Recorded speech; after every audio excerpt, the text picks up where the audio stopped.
подписчики «Кактус Медиа». Мы продолжаем говорить об правах человека в условиях пандемии. И сегодня мы обсуждаем весьма важную и мою любимую тему – образование. Говорит с нами сегодня Назгуль Турдбекова, Лига защитников прав ребенка, пожалуй, одна из самых последовательных защитниц прав ребенка на образование. Назгуль, мой первый вопрос. Дети год отучились онлайн. Большинство, не большинство, некоторая часть продолжает учиться онлайн и сейчас. Как вы оцениваете прошедший год в условиях пандемии именно с точки зрения доступа к образованию детей из самых разных слоев? Конечно, нужно отметить, что пандемия застала всех врасплох. Особенно стало видно, где же у нас самые такие, знаете, кризисные, уязвимые участки, как в системе управления, как в системе распределения ресурсов, причем ресурсов с соблюдением принципа справедливости, социальной справедливости. Мы увидели качество образования, которое преподается в школах. И, конечно, мы обнаружили большой пласт таких проблем, которыми предполагалось, что уязвимые группы сталкиваются с трудностями, но никто не ожидал, что пандемия обнажит настолько проблему уязвимых групп, что они несоизмеримы, так скажем, с пониманием, даже представить невозможно, как они жили до этого времени в таких условиях. Конечно, во время пандемии мы увидели, что в первую очередь пострадали дети с инвалидностью. То есть дети с инвалидностью, которые и ранее не обучались, недостаточно были охвачены образованием, в условиях пандемии они стали еще более уязвимыми. Мне казалось, что наоборот, что они стали как все же оказались. Так понимаете, дети с инвалидностью, там же есть разные виды заболеваний, и почему ребенок стал инвалидом. И, конечно, получается, что те программы, во-первых, еще раз стало видно, что в Министерстве образования не разработаны специальные программы с индивидуальным подходом для детей с разными видами инвалидности, то есть с разными степенями инвалидности.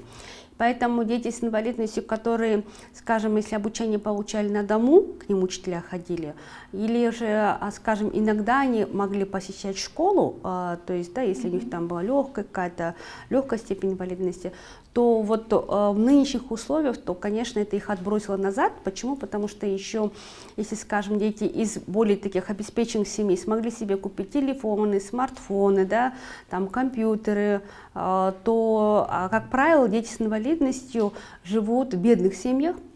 Как правило, мамы не работают, потому что они ухаживают за ребенком. И, конечно же, ребенок с инвалидностью плюс бедность, это получилось как одна целая картинка, такое состояние. И это в первую очередь ударило данная ситуация именно, скажем, по таким семьям, по таким матерям, которые, во-первых, сами были безработные, из-за пандемии они лишились, скажем, других средств к существованию, может быть, она где-то подрабатывала, что-то могла как-то ресурсы изыскать, то она этого была лишена, и плюс ребенок с инвалидностью, который уже был отрезан, скажем, вообще от внешнего мира, и, конечно, все это такая психологическая нагрузка, которая витала в стране, она тоже дала свою нагрузку. Ну и, конечно, доступ не только к образованию, доступ к медицинским услугам, другим социальным услугам, все в комплексе, эту группу, ее сделала еще более уязвимой. Ну и, конечно, очень уязвимой группой во время пандемии среди детей это были дети, которые проживают в селах отдаленных, у которых не было интернета, и, конечно, дети из бедных семей или, допустим, многодетных семей, так как система преподавания уроков она была выстроена через интернет или же через телевидение. В селах, конечно, у детей не было ни личных персональных телефонов, ни компьютеров, ни ноутбуков, и не было, если телевизор, допустим, один в семье, а учеников трое-четверо, как правило, на селе в семье больше 2-3 детей, в семье. И одновременно смотреть телевизор нескольким ученикам представлялось невозможным. Поэтому Поэтому, скажем, какому-то из ребенку в семье приходилось догонять это через интернет, через YouTube смотреть, искать источник, где же можно посмотреть этот урок через YouTube. Это как в лучшем варианте. А так как не было доступа к интернету и сама сотовая связь не дешевая, то, конечно же, дети вообще не смотрели уроки.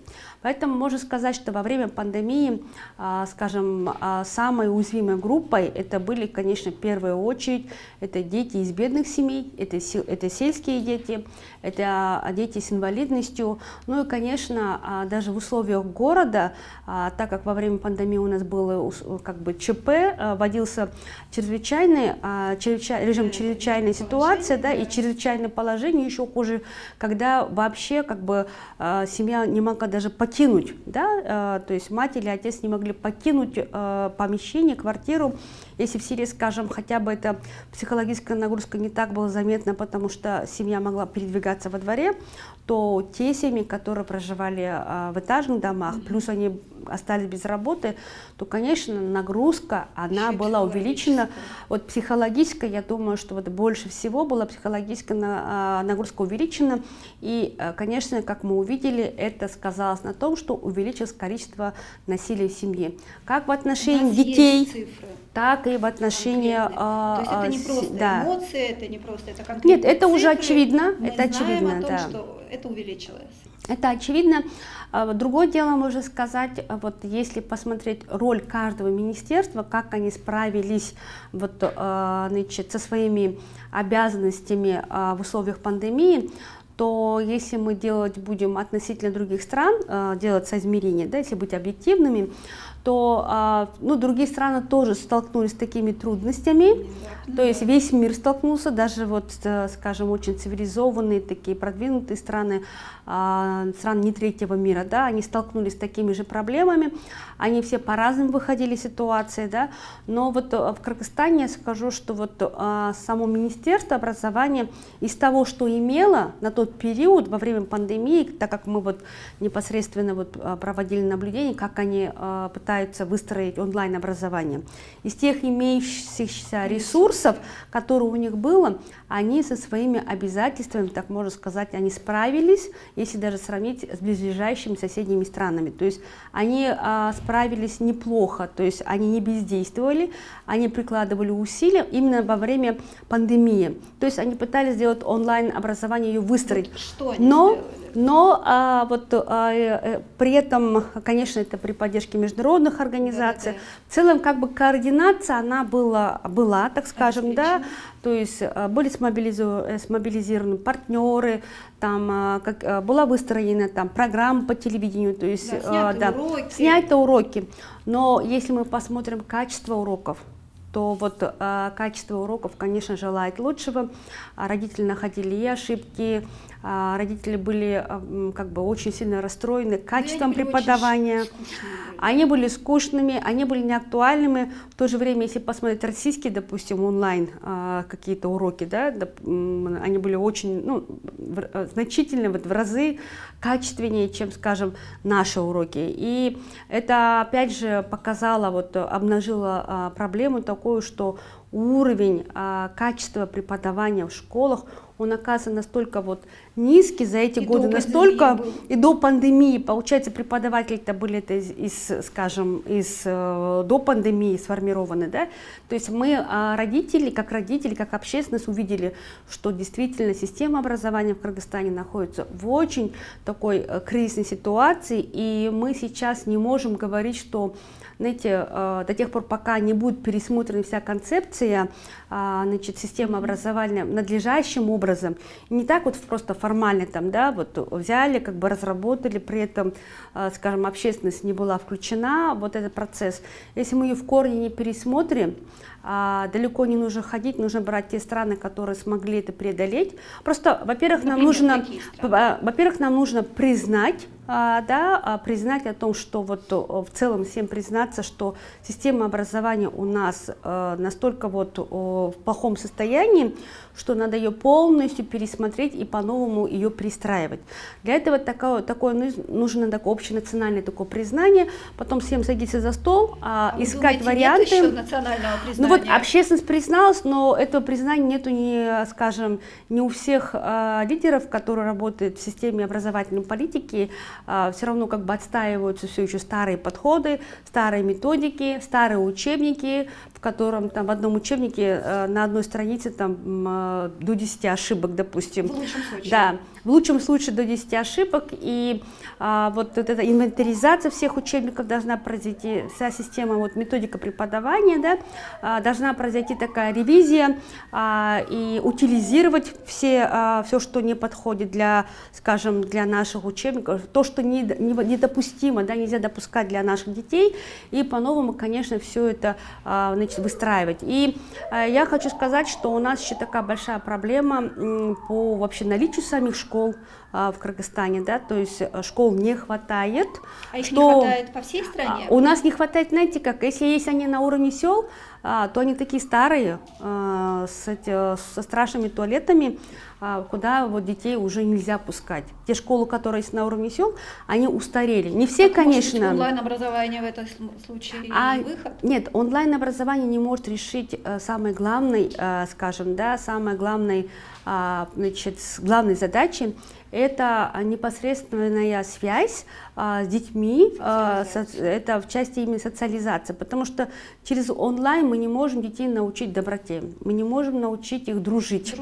Мы не можем поучить тоже какой-то опыт, пусть он где-то негативный, да, ссориться, научить его решать конфликты, научить выстраивать опять дружеские отношения, научить его, скажем, выходить из кризисной ситуации, как преодолевать стрессы. Все это можно только в реальном режиме. Онлайн — это такое, знаете, это онлайн-образование, он больше подходит для взрослых категорий людей. Если мы посмотрим особенности, обучения населения, там, неважно, вот, и особенно если мы посмотрим детско-подростковые особенности развития, то онлайн-обучение, он подходит для того, чтобы, если подходить там, комплексно, полностью погружать, он подходит для взрослого населения, потому что когда взрослый человек уже обладает критическим знанием, критическим мышлением, он может оценить, какая информация она для него полезна или не полезна. То есть это уже когда человек выбирает. А дети, когда входят в школу, они должны быть окружены той атмосферой доброжелательной, да, в которой должны быть созданы условия, когда ему дают информацию, он погружается. Я думаю, что тут не только возраст, но еще и материальные возможности.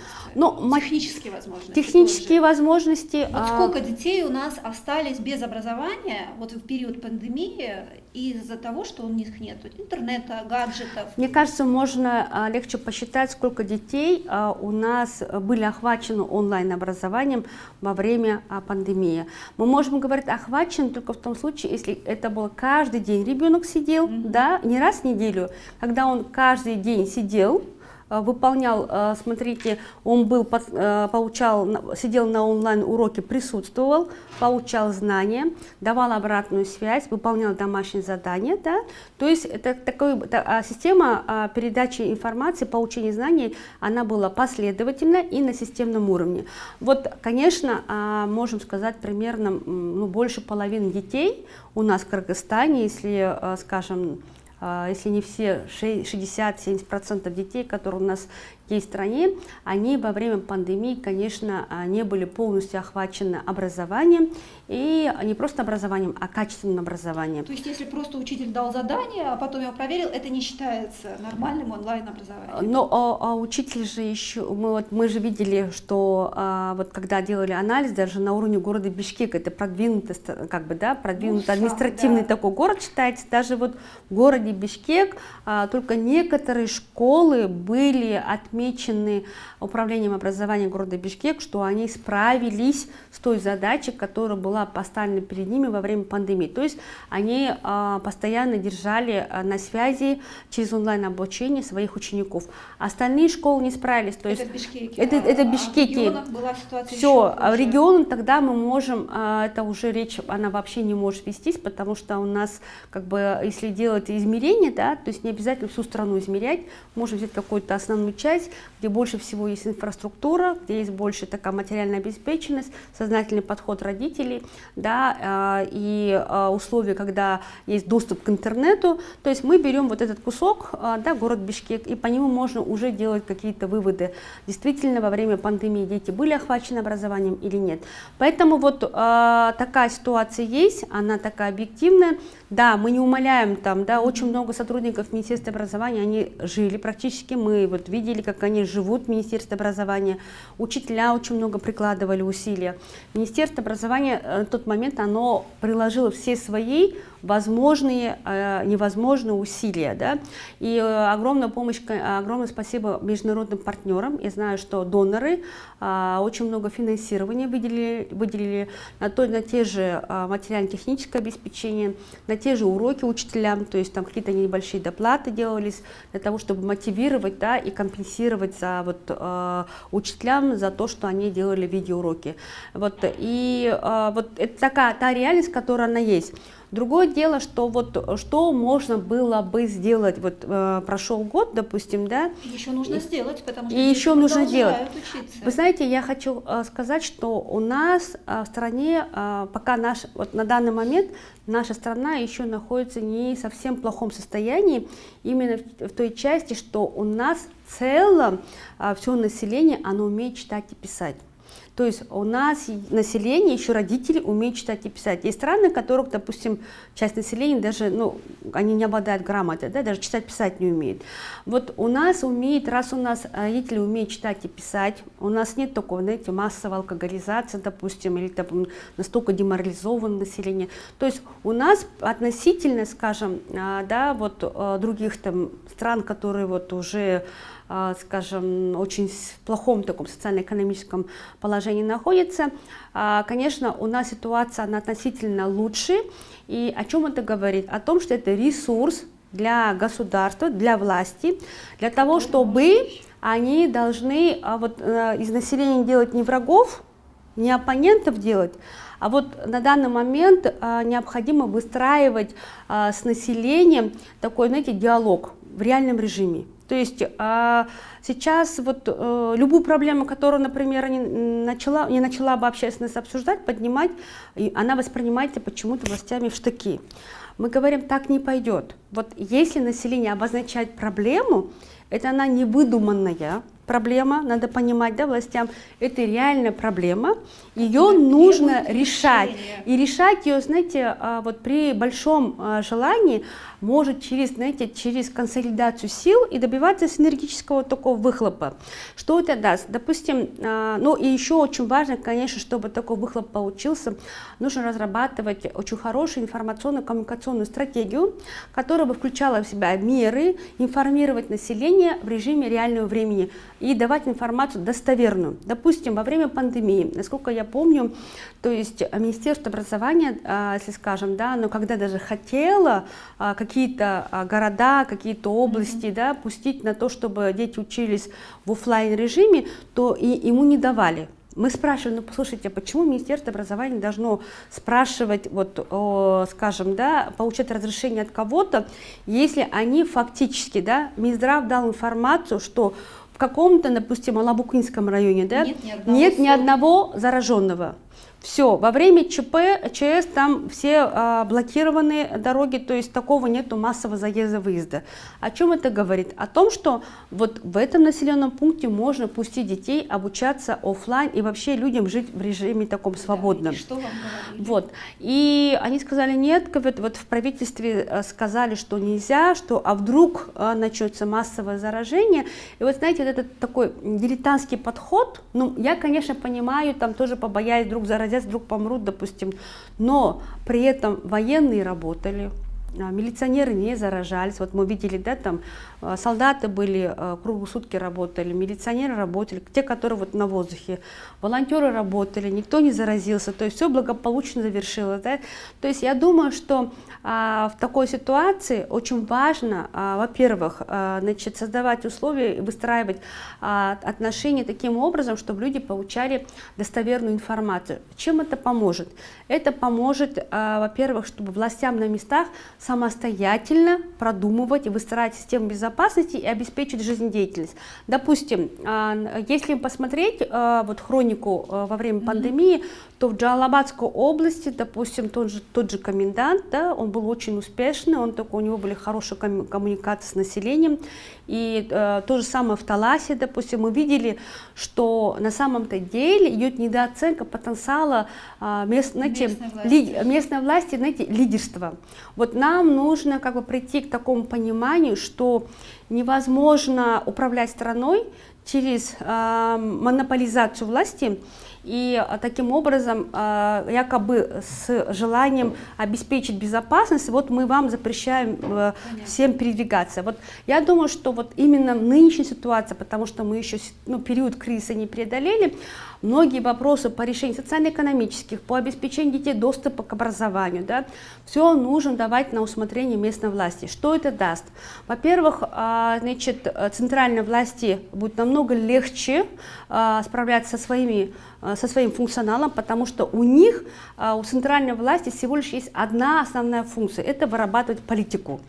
А непосредственно организационный процесс, потому как эту политику внедрять, исполнять, отчитываться перед центральной властью, как это должно быть, это уже прерогатива должно отдаваться местной власти, потому что, извините, там есть депутаты, там есть очень сильные лидеры. Ну, смотрите, то есть, если говорить все-таки об образовании детей, да, то субъектом этого также являются родители. Они просят принять участие в этом процессе. Вот это очень, вот понимаете, вот я думаю, что у нас родители, ну не только вот у нас родители действительно такие очень активные, среди них много лидеров, ну практически вот я, да, родитель, вы родитель, вот в этом зале, да, все родители, и каждый из них, у них есть одна мотивация – дать ребенку образование и дать это безопасной среде.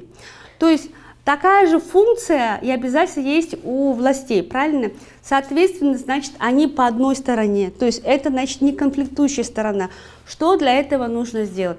Во-первых, конечно, значит, госорганы обязаны дать достоверную информацию, действительно. Вот это, скажем, угроза, как пандемия, да, допустим, для определенного какого-то района, да, допустим, если не брать пока в город Бишкек, допустим, вот города, села, она реальная угроза или нет? Если нет реальной угрозы, полностью значит, пустить на то, чтобы значит, дети ходили в школу. Это с учетом того, что села у нас и регионы, они относительно намного беднее, чем город, потому что там безработицы больше. Все. Раз власть не может дать им работу, не может купить компьютеры, не может обеспечить продуктами питания, все, то тогда нужно это давать на откуп местным лидерам. И я говорю, что они бы справились, и в принципе по многим вопросам, которые вот мы наблюдаем, они справляются. Теперь по городу Бишкек. По Бишкеку ситуация такая, что мы, конечно, плотность населения высокая, значит, но несмотря на это, значит, мы видим, но не плотнее, чем, скажем, какие-то другие страны, в той же Индии или там, ну, не такая плотность, да, то есть у нас относительная плотность выше, но чем я думаю, да, но ниже, чем у соседей, да, но я думаю, что в городе Бишкек можно было бы разрешить проводить обучение офлайн. Как это мы видели, офлайн, как это мы видели, например, на примере Молдовы. Там тоже в классах очень много детей, допустим, но там как это проводили? Ну, не 45, конечно, меньше. Но как они там делали? Во-первых, значит, проводили, знаете, объяснение с родителями. Каждый день идет разъяснительная работа с родителями. Если дома у них в семье кто-то заболел или ребенок чувствует недомогание, ребенка, пожалуйста, не приводите в школу. Все, родители слушаются. Мне кажется, это должно быть и в обычное время так. Так нет, имеется, ну мы же видим как бы по-разному, но во время пандемии это вопрос такой очень болезненный. Очень важный. Да, теперь вопрос части, я думаю, что если бы с родителями переговорить и сказать, вот родители, понимаете, вот у школы вот столько-то ресурсов, потому что много вопросов, помните, было непонятно с этими, значит, антисептиками, бюджет был или не был, выделили, не выделили, то есть и родители спрашивали, если школа выделила, да, если у нее есть школа, почему мы должны покупать? Но я думаю, что если бы власти сказали бы правду, вот бюджет вот такой-то, да, уважаемые родители, мы можем купить вот это, а вы, пожалуйста, если хотите детей привести в школу, вы должны понимать, что это реально в бюджет не было заложено и нету таких денег, то родители, я вас уверяю, они были бы согласны принести деньги, они были согласны, да, они были бы согласны принести те же маски, антисептики, даже вот эти проходные системы прохождения обеззараживающие,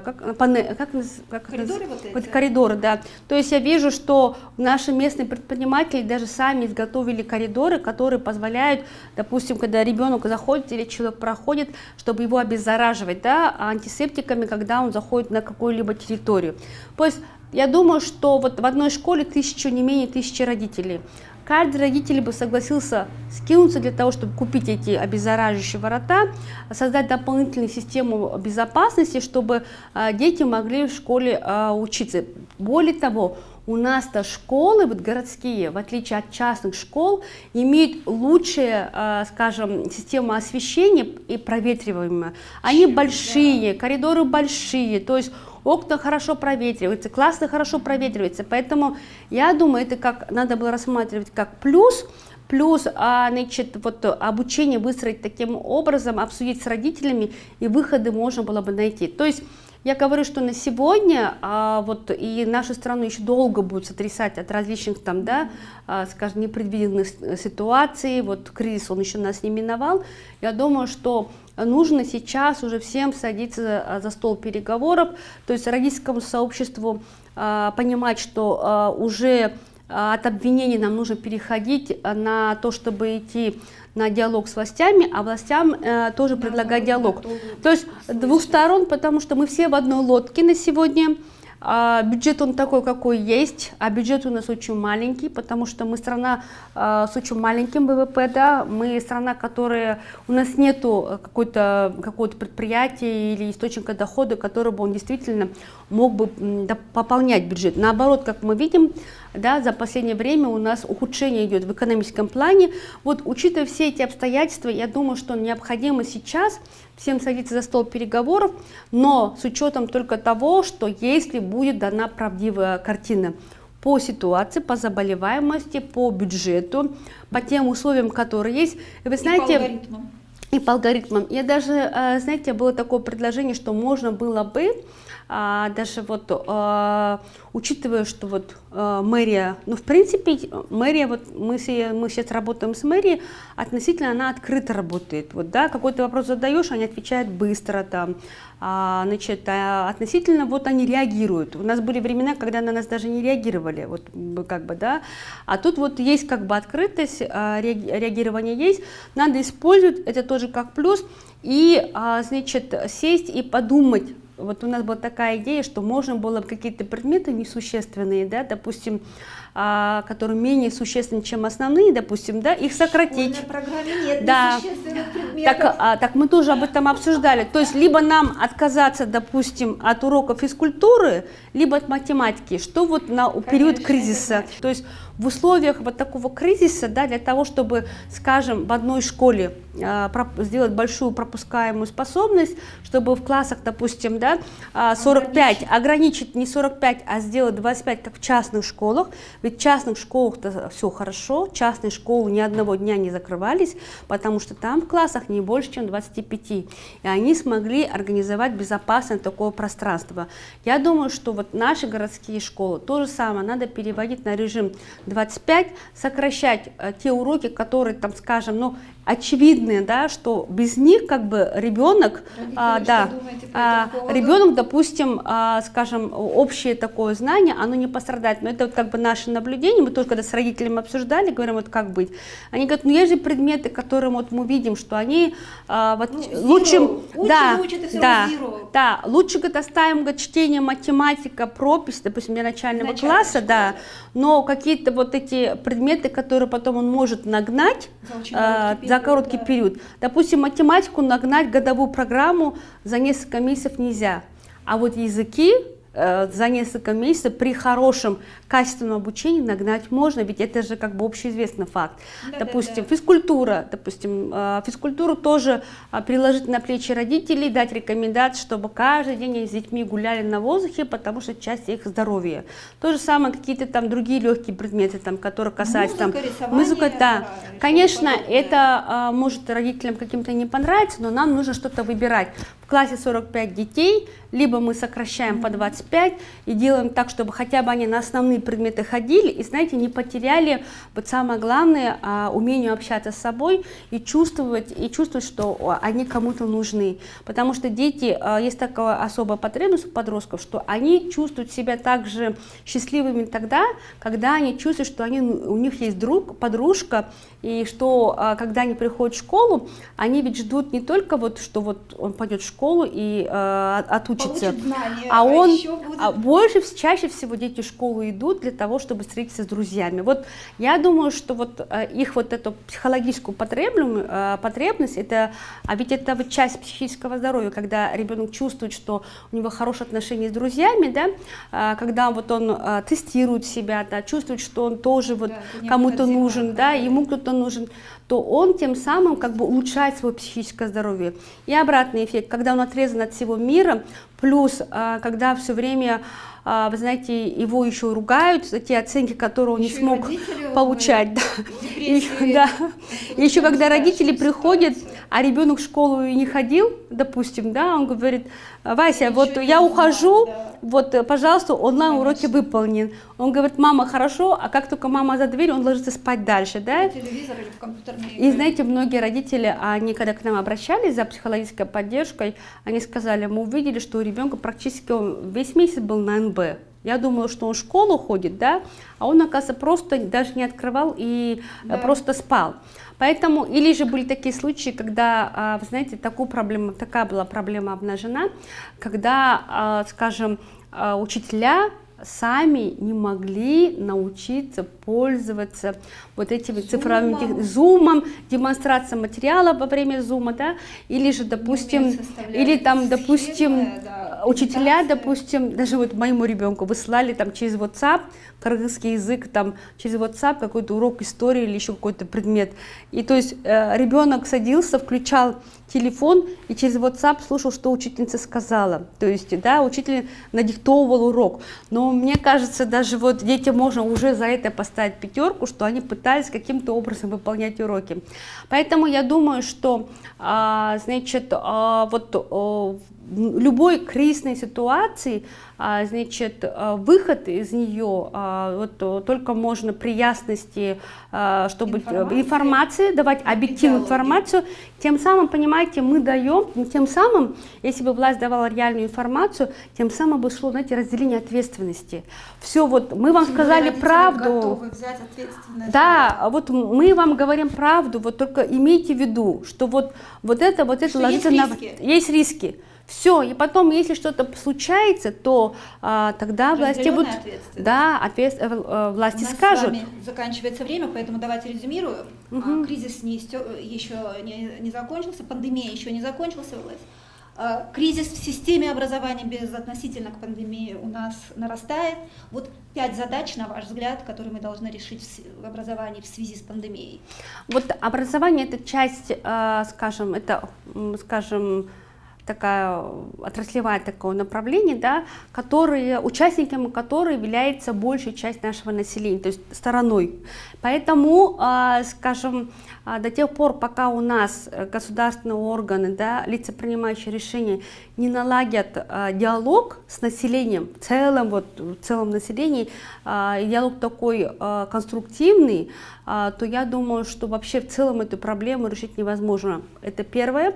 Второе, это нужно разработать информационно-коммуникационную такую стратегию эффективную, которая бы в реальном режиме она бы давала информацию, что у нас происходит в стране. И, конечно, очень важно, значит, искать себе партнеров, лидеров, да, на сегодня такой период, что страна у нас может только вот через неформальных тоже лидеров, как формальных, через неформальных лидеров, объединяясь, сесть и, вот, скажем, в целом вместе продумать, как же можем выйти из ситуации. Ведь раздача гуманитарной помощи, да, вот волонтерское движение, как по спасению значит, пострадавших от пандемии, так и людей, которые остались без продуктов питания.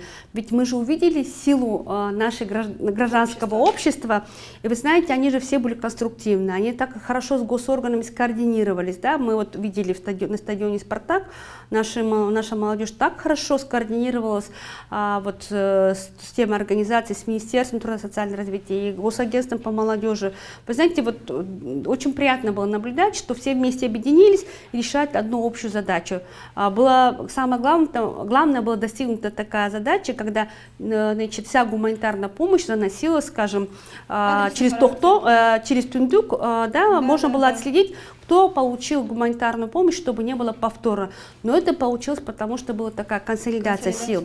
И, значит, четвертое, я думаю, что необходимо нам вот эту концепцию образования, скажем, все-таки привести ее в соответствие все-таки международным стандартам, не просто идти вот как-то вот формально ее разработать. Конечно, сотрудники Министерства образования делают, очень много делают, но тем не менее же вот от этого легче не становится от всех тех политик, которые на сегодня принимаются. Простому человеку, простой маме с детьми легче не становится, поэтому вот политические документы, они должны быть актуализированы и приведены в соответствие международным стандартам, ну, соответственно, опираясь на позитивные практики таких стран, которые смогли преодолеть кризис в системе образования, потому что она действительно у нас в очень таком плачевном состоянии. И пятое, я, конечно, хотела бы вот на сегодня призвать вот родительское сообщество. Допустим, наша организация уже 13-й год ежегодно проводит акцию «Примите моего ребенка в школу». Ежегодно до 3000 родителей мы консультируем, чтобы оформить детей в школу, если они испытывают трудности. В этом году, значит, мы снова ведем большую родительскую группу тех родителей, которые не смогли детей записать в электронную запись школ. И она, конечно, вот в этом году была очень, и в прошлом году, и в этом году она имеет такие большие проблемы, что эта электронная запись, значит, включила в себя несколько функций. То есть регистрировал детей не по микроучастку, а одновременно тот, кто хотел, тот, кто умеет пользоваться, да, компьютером. И ребенок уже учится, да, да. И тот, кто вот по микроучастку. И, конечно, это получился такой столкновение двух родительских сообществ, которые имеют право по факту на основании микроучастка детей определить в школу, и те, которые просто захотели, потому что эта школа им нравится. И, конечно, вот для решения этой ситуации на сегодня в городе созданы 4 комиссии. Да, вот, пользуясь случаем, хочу сказать, чтобы родители, которые только-только вот собираются детей записывать ребенка, хочу сказать, что многие места школы уже в электронной записи заполнены, но тем не менее, если вы живете на микроучастке, не отчаивайтесь, наша организация может помочь проконсультировать, но в первую очередь вам надо обращаться в управление образования города Бишкек и на местах в акимиаты, управление, значит, центры районного управления образования. Там сейчас работа очень хорошо поставлена, с нашим участием в том числе, мы как бы инициировали эту комиссию. Школу вас возьмут. Да. И в каждой комиссии наша организация, значит, Значит, из числа же самих родителей, я хочу сказать про роль родительского сообщества, мы, значит, подготовили волонтеров-наблюдателей, которые сидят на комиссиях и наблюдают, чтобы действительно ребенок, который проживает на микроучастке, был, значит, внесен в протокол этой комиссии, потом далее занесен в электронную запись. И хочу сказать, что вот еще одно, скажем, моя рекомендация, пятая, что очень важно сделать так, чтобы на сегодня, если, скажем, директор школы, любой взрослый, да, квартальный или домком, но любое общественное лицо, неважно, любой взрослый человек, если он вдруг становится свидетелем, видит или замечает, что, значит, на его взгляд, на его территории сосед или во дворе, или где-то на даче, он видит ребенка, который должен был бы пойти в школу, но не ходит. Или же, допустим, не собирается идти в школу, да, то есть поинтересуйтесь, пожалуйста, если вы видите, мама живет в бедности, многодетная, и по ней видно, что она ребенка в школу не собирается вести, просто спросите, а пойдет ли ее ребенок в этом году в школу. И если она не смогла определить ребенку школу только потому, что она не смогла через компьютер, что она не знает, как компьютер, да, у нас очень много мигрантов, родителей, бабушек, которые остались с детьми. Если вы становитесь свидетелем того, что они не могут ребенка определить в школу, директор не берет ребенка в школу только потому, что его нет в электронной записи, а я вам хочу сказать, что, допустим, лично у меня, чтобы своего ребенка занести в электронную запись, ушло 2 недели. То есть я пыталась найти свободное окошко, да. То есть настолько там было все забито, я сидела и искала свободное окошко. То есть эта задача не совсем простая, допустим, не для каждой бабушки, которая там, скажем, которая не умеет пользоваться там, да, ноутбуком. То есть не будьте равнодушным, просто подойдите, поинтересуйтесь. Если она сказала, что не смогла ребенка определить в школу, его не берут, потому что нет его в электронной записи, то, пожалуйста, обращайтесь в нашу организацию, значит, мы номер оставим в редакции, да, Лига защитников прав ребенка, мы есть в Инстаграме, мы есть на Фейсбуке, у нас есть все контакты, значит, на веб-сайте, или же обращайтесь в управление образования города Бишкек непосредственно, они принимают заявления, а также в районные отделы центра образования или же акимиаты. Вот на сегодня вот наша организация, мы мобилизировали родительское сообщество, консолидировали городские силы, да, мэрия города Бишкек, вот управление образования города Бишкек, тоже Министерство образования сотрудничаем, то есть собрали родителей всех замакимов 4 районов, смобилизировали, и мы регулярно, еженедельно проводим заседания комиссии, то есть принимаем участие в заседаниях комиссии по зачислению детей в школу.